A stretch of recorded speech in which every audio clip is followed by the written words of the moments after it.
திருவள்ளூர் மாவட்டம் பெரியபாளையம் அருகே உள்ள இறால் பதப்படுத்தும் தொழிற்சாலையில் கடந்த 21ஆம் தேதி அமோனியா வாயு கசிந்து இதுவரை 18 பேர் உயிரிழந்துள்ள நிலையில் அந்த ஆலையில் மீதமுள்ள 2000 கிலோ அளவிலான அமோனியாவை பாதுகாப்பாக அகற்றும் பணி இன்று நடைபெறுகிறது.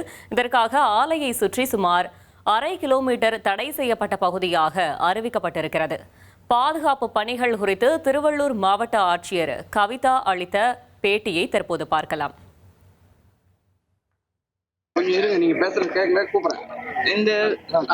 அனைவருக்கும் வணக்கம். இன்னைக்கு இந்த சீ ஃபுட் எக்ஸ்போர்ட் கம்பெனில ஏற்கனவே ஸ்டோரேஜ்ல இருக்கு அமோனியாவை பாதுகாப்பான முறையில் வெளியேற்றுவதற்கான நடவடிக்கை எடுக்கப்பட்டு வருகிறது.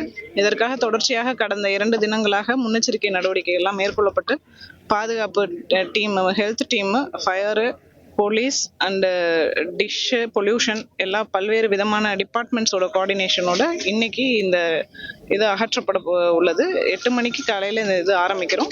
ஈவினிங் 5 o'clock வரைக்கும் அந்த நிகழ்வு போகும். அதுக்குள்ளார கம்ப்ளீட் ஆகிடுச்சுன்னா வைண்ட் அப் பண்ணிக்குவோம்.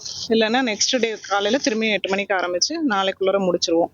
இன்னைக்கு ஒரு நாள் டிராஃபிக் டைவர்ஷன் நம்ம பிளான் பண்ணியிருக்கிறோம்.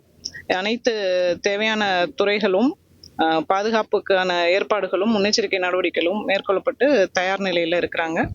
அருகாமையில் இருக்க அந்த 300 மீட்டரில் இருக்க இண்டஸ்ட்ரீஸில் இருக்கவங்கள பணிபுரியறவங்களெல்லாம் வெளியே அகற்றி இருக்கிறோம். வீடுகள், குடியிருப்புகள் எதுவும் அந்த 300 மீட்டரில் வரல. அதனால இருந்தாலும் மக்களுக்கு நம்ம எச்சரிக்கையாக சொல்லியிருக்கிறோம். ஏதாவது கேஸ் லீக்கேஜ்னா எப்படி நடந்துக்கணும் அப்படிங்கிற முன்னெச்சரிக்கை நடவடிக்கைகளும் சொல்லியிருக்கோம்.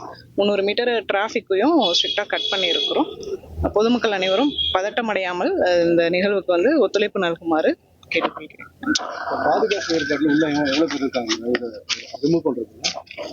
இல்ல, அந்த ஹாட் ஜோன் அப்படிங்கறது அந்த இண்டஸ்ட்ரிக்குள்ளார ரிமூவ் ஆகிற ஏரியால 15 பேர் இருக்காங்க. Technical experts and team. அவங்க மட்டும்தான் உள்ளார போய் அந்த கிட் போட்டுட்டு ரிமூவல் அந்த பணியில ஈடுபடுவாங்க. 30 மீட்டர் வரைக்கும் ஹாட் ஜோன். அந்த 30 to 75 மீட்டர் வெளியே நம்மளுடைய rescue team, NDRF, health, fire எல்லாருமே இருக்கிறாங்க. உள்ள இருந்து ஏதாவது எனி எமர்ஜென்சின்னு வாக்கி டாக்கியில கம்யூனிகேஷன் வந்ததுன்னா இவங்க போய் ரெஸ்கியூ பண்ணிட்டு மொபிலைஸ் பண்ணிடுவாங்க. அது இல்லாம வெளியே 300 மீட்டர்லயும் 2 இடத்துலயும் ஒரு ஹெல்த் டீமும் வச்சிருக்கோம். ஃபயர் அண்ட் போலீஸும் இருக்கிறாங்க. இப்போதைக்கு அந்த சப்ளை கம்பெனிக்கு எடுத்துட்டு போயிட்டு அதுக்கப்புறம் அதை டிசைட் பண்ணிட்டு டிஸ்போஸ் பண்ணுவாங்க. அது யூஸ் பண்றது தான். அது ஒன்றும் பாதுகாப்பான முறையில யூஸ் பண்ணா அது உபயோகப்படுத்தப்படக்கூடிய பொருள் தான். இங்க இருந்த அந்த லீக்கேஜஸ் இருக்கிறதுனால நம்ம இதுல இருந்து அகற்றுறோம். அது பின்னர் முடிவு செய்வோம். இதுல இருந்த ஸ்பெஷல் பிராண்ட்ஸ்லாம் நல்லா இருக்குங்களா? அதோட கண்டிஷன் அதெல்லாம் அகற்றி வச்சிருக்கோம். வேர் ஹவுஸ்ல ஃபுட் சேஃப்டில இருந்து சாம்பிள்ஸ் எடுத்திருக்காங்க. சாம்பிள் ரிசல்ட் வந்ததுக்கு அப்புறம் தான் அது டிஸ்போசல் பத்தி முடிவெடுக்கும். நன்றி. கொஞ்சம் இருங்க, நீங்க பேசுறது கேட்கல, கூப்பிடுறேன். இந்த இனி செல்லும் இடமெல்லாம் செய்தி. தந்தி டிவியின் வாட்ஸ்அப் சேனலை ஃபாலோ பண்ணினா செல்ல இருக்கும் இடமெல்லாம் செய்தி. இதோ QR கோட் இப்பவே ஸ்கேன் பண்ணுங்க, ஃபாலோ பண்ணுங்க.